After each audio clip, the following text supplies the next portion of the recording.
খুব সহজে এই পৌষ সংক্রান্তিতে দুর্দান্ত স্বাদের এই মুগ ফুলের রেসিপি সহজেই বাড়িতে বানিয়ে নিন বন্ধুরা। দেখুন দেখতেই কতটা সুন্দর হয়েছে। আর আমি খুব সহজ পদ্ধতিতে এই রেসিপিটা আপনাদের সাথে শেয়ার করেছি। একটা হচ্ছে মিষ্টি মুগ পুলি পিঠে আর একটা হচ্ছে নোনতা মুগ পুলি পিঠে। তো দুটো রেসিপি শেয়ার করেছি। যারা মিষ্টি খেতে পছন্দ করেন না তারাও কিন্তু এইভাবে এই রেসিপি করে খেতে পারবেন। নমস্কার বন্ধুরা, শম্পা রান্নাঘরে সকলকে স্বাগত জানাই। আর কিছুদিন পরেই কিন্তু পৌষ সংক্রান্তি। তো আজকে আমি দুরকম পিঠে রেসিপি আপনাদের সাথে শেয়ার করবো। একটা হচ্ছে নোনতা মুগ পুলি আর একটা হচ্ছে মিষ্টি মুগ পুলি। তো রেসিপিটা শুরু করে এটা বানিয়ে নেবো। তার জন্য এখানে আমি কড়াটা বসিয়ে দিয়েছি। এবার এর মধ্যে দিয়ে দেবো পরিমাণ মতো গুড়। যতটা মিষ্টি আপনারা খেতে চাইবেন ততটাই কিন্তু এখানে গুড় দেবেন, এর কোনো মাপ নেই। এটা আমি খেজুর গুড় নিয়েছি, আপনারা চাইলে পাটালি বা চিনি যে কোনো কিছু ইউজ করতে পারবেন এখানে। আমি এখানে 3 চামচ এখানে গুড় দিয়ে দিলাম। আর দিয়ে দেবো এখানে আমি একটা নারকেল কুড়ে নিয়েছি, আর হাফটা দিয়ে দেবো, কারণ আমি অর্ধেকটা রেখে দেবো, ওটা দিয়ে আমি নোনতা পিঠেটা বানাবো। তো এখন এটাকে নেড়ে ছেড়ে আগে পুরটা রেডি করে নেবো। হালকা হালকা করে জাল দিয়ে ভেজে ভেজে নেবো বন্ধুরা। এটা একদম নাড়ুর মতো পাক হবে না, নাড়ুর থেকে হালকা একটু পাক এটাতে করতে হবে। দেখুন একটু জল জল ভাব থাকে, সেই জল জল ভাবটা চলে গেলেই কিন্তু আমার পুরটা রেডি হয়ে যাবে। আর পুরটা করার সময় এখানে আমি 3টে এলাচ থেতো করে নিয়েছি, এটা দিয়ে দেবো।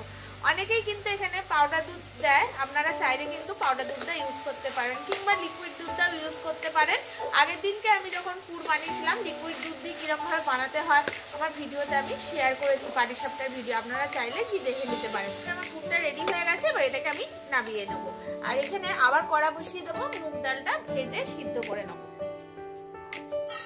এখানে আমি 150 গ্রাম মতো মুগ ডাল নিয়েছি। এই মুগ ডালেরও কিন্তু কোনো মাপ হয় না, আমি কিরকম করে বানাচ্ছি দেখুন, দেখলেই বুঝতে পারবেন। আর যদি স্কিপ করে যান তাহলে কিন্তু বুঝতে পারবেন। আপনারা যতটাই মুগ ডাল নেবেন সেটা কিন্তু আগে ভালো করে ভেজে নেবেন, যাতে কাঁচা গন্ধটা চলে যায়। সুন্দর করে ভাজা হয়ে গেছে দেখুন, ঠিক এরকম স্ট্রাকচারে কিন্তু ডালটা ভেজে নিতে হবে। এবার একটা পাত্রে নিয়ে এটাকে খুব ভালো করে আগে ধুয়ে নিয়ে চলে আসবো। মুগ ডালটা খুব ভালো করে ধুয়ে নিয়ে চলে এসেছে, আর কড়াই জল দিয়ে দিয়েছি। এবার ডালটা সিদ্ধ হতে দেবো। জলটা কিন্তু বুঝে শুনে দিতে হবে, প্রয়োজন প্রথমে কমই দেবেন, তারপরে প্রয়োজন হলে আর একটু অ্যাড করবেন। তো এটাকে এখন আমি সিদ্ধ করে নেবো খুব ভালো করে। দেখুন আমার ডালটা সিদ্ধ হয়ে জলটা কমে গেছে। আর ডালটা ঠিক এইরকম স্ট্রাকচারে কিন্তু সিদ্ধ করতে হবে, একদম যাতে গলে যায়। তো বন্ধুরা এইরকম অবস্থায় যখন জলটা এরকম কমে যাবে তখন এটাকে আমি একটু নামিয়ে নেবো। নামিয়ে নিয়ে এটাকে এরকম একটা ম্যাশারের সাহায্যে ম্যাশ করে নেবো, কিংবা যদি ডাল ঘুটনি থাকে সেটা দিয়েও আপনারা ম্যাশ করে নেবেন খুব ভালো করে। দেখুন আমি কিরকম করে করছি, একদম কিন্তু খুব ভালো করে এখানে ম্যাশ করে নিতে হবে। অবস্থাতেই কিন্তু এটা ম্যাশ করতে হবে। আমি আগেই বলেছিলাম এটার কোনো পরিমাপ নেই, একদম হালকা করে জলটা শুকিয়ে নিয়েছি, দিয়ে ডালটাকে আমি ম্যাশ করে নিয়েছি। এবার এর মধ্যে আমি নিয়েছি আতপ চালের গুঁড়ি। এবার যতটা পরিমাণে এখানে ডোটা বানাতে লাগবে, এতে আর আমি কোনো জলও অ্যাড করবো না, ততটা পরিমাণে এখানে চালের গুঁড়ি দিয়ে এরকম করে মাখার সময় আমি এর মধ্যে দিয়ে দেবো স্বাদ মতো লবণ। আপনারা চাইলে সেদ্ধ ডালটা যখন ফুটবেন তখনই দিয়ে দিতে পারেন, আমি অ্যাকচুয়ালি ভুলে গেছি। একটা পাত্রের মধ্যে ট্রান্সফার করে নেব। দেখুন পুরো ডালটাও এখানে আমার হয়ে গেছে। এবার এই কড়াটা সাইডে রেখে এবার এটাকে একটা স্মুথ ডো আমি গরম অবস্থাতেই মেখে মেখে বানিয়ে একটা স্মুথ ডো আমি বানিয়ে নিয়েছি। এবার আমি আস্তে আস্তে পুলিগুলো তৈরি করে নেবো। এরকম করে প্রথমে একটা ডো করে নেবো, দিয়ে এটাকে যেরকম আমরা পুলি পিঠে করি এরকম করে প্রথমে একটা গোল মতো করে নেবো, বাটির মতো। এখানে কিন্তু মনে রাখবেন যখন এটা ঠেসবেন খুব ভালো করে কিন্তু ঠেসবেন, নাহলে ভাজার সময় কিন্তু ভালো করে ভাজা হবে না। দেখুন করে নিয়েছি। এবার প্রথমে আমি মিষ্টি পুরটা দিয়ে বানাবো। মিষ্টি পুরটা এখানে দিয়ে দেবো। এখানে কিন্তু ঠেসে পুরটা দেবেন না, ঠেসে পুরটা দিলে খেতে ভালো লাগবে না। দিয়ে এবার আস্তে আস্তে যেরকম করে মুড়ি আমরা পুলি পিঠেটা সেরকম করে মুড়ে নেব। মুড়ে নিয়ে এটাকে এরকম করে হাতে করে মুঠো করে নিতে হবে, কারণ এই পিঠের স্ট্রাকচারটা একটু অন্যরকম হয়। এটাই সহজ পদ্ধতি বন্ধুরা, আমি আপনাদেরকে দেখিয়ে দিচ্ছি। শুধু মুঠো করে এরকম দুপাশটা এরকম করে দিতে হবে। দেখুন একটা কিন্তু মুগ পুলি আমার রেডি হয়ে গেল। এটাই কিন্তু সিস্টেম, আপনারা যদি এরকমভাবে বানান একদম পারফেক্ট মুগ পুলি কিন্তু আপনাদের রেডি হয়ে যাবে। এরকম করে এবার সবগুলোই আমি বানিয়ে নেব। পুলি আমার রেডি হয়ে গেছে দেখুন, আর এখানে তেলটাও গরম হয়ে গেছে।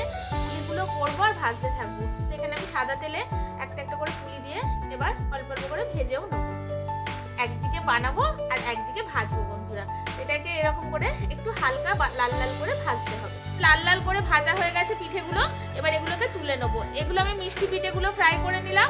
এরপরে আমি যে সাদা নারকেলটা রেখেছি সেইটা দিয়ে পুর দিয়ে কিছু পুলি আমি বানিয়ে নেবো। যেরকম করে আমি মিষ্টি মুখ পুলিগুলো রেডি করে নিলাম, সেরকম করে এবার এই সাদা মুখ পুলিটা আমি রেডি করে নেবো। এর মধ্যে শুধু নারকেলের পুর দিয়ে দিলাম। মোড়াটা আরেকবার আপনারা লক্ষ্য করে দেখে নিন বন্ধুরা। এই যে পুরটা দিলেন এটাকে একটু হাতের সাহায্যে দাবিয়ে দেবেন, তাহলে মুড়তে সুবিধা হবে। এরকম করে খালি ওপরটা এরকম সিল করে দেবো। দেওয়ার পরে এটাকে একটু এরকম করে মুড়েও নিতে পারেন। আর দিয়ে এটাকে এইরকম যে মুঠো, এই মুঠোর মধ্যে এরকম করে নেবেন, তাহলে কিন্তু পুলির শেপটা আপনাদের খুব সুন্দর আসবে। দেখুন, আর এই যে দুদিকটা এরকম একটু ছুচলো করে দিলেই আপনাদের পারফেক্ট পুলিটা কিন্তু রেডি হয়ে যাবে। এবার এগুলোকেও ফ্রাই করে নেব। আমার ভাজা হয়ে গেছে। এটা মিষ্টি মুখ পুলি আর এটা হচ্ছে এখানে নোনতা মুখ পুলি। বন্ধুরা আপনারা এরকমও খেতে পারেন, কিন্তু ট্রেডিশনাল নিয়ম অনুযায়ী মিষ্টি পুলিটা একটু গুড়ের বা চিনির কোটিং করে নিতে হয়। আমি এখানে আজকে খেজুর গুড়ের কোটিং করে আপনাদেরকে দেখাচ্ছি।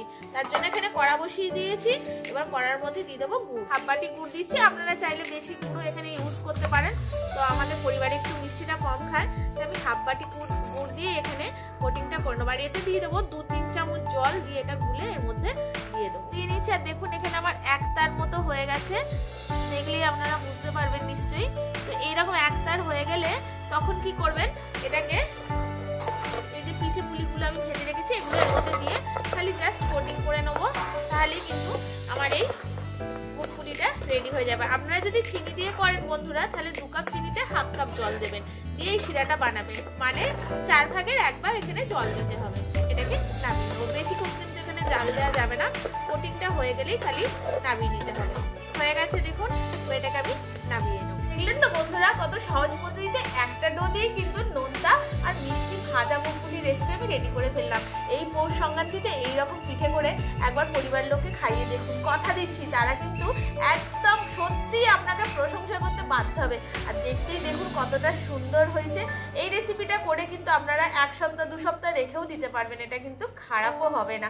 যেহেতু কোটিংটা খুব মোটা করে আছে মিষ্টিটা। আচ্ছা, এরকম নতুন নতুন রেসিপিতে প্লিজ বন্ধুরা আমার চ্যানেলটিকে সাবস্ক্রাইব করে শেয়ার, লাইক, কমেন্ট করে দেবেন। পাশে থাকা বেল আইকনটা প্রেস করে রাখবেন, যাতে আমার দেওয়া ভিডিও সবার আগে আপনাদের কাছে পৌঁছে যায়। যারা ফেসবুক থেকে দেখছেন, ভালো লাগলে পেজটিকে ফলো করে রাখবেন। আজকের মতো আসি বন্ধুরা, আজকের মতো টাটা। সবাই খুব সুস্থ থাকবেন, ভালো থাকবেন, সাবধানে থাকবেন। আর অগ্রিম পৌষ সংক্রান্তির শুভেচ্ছা।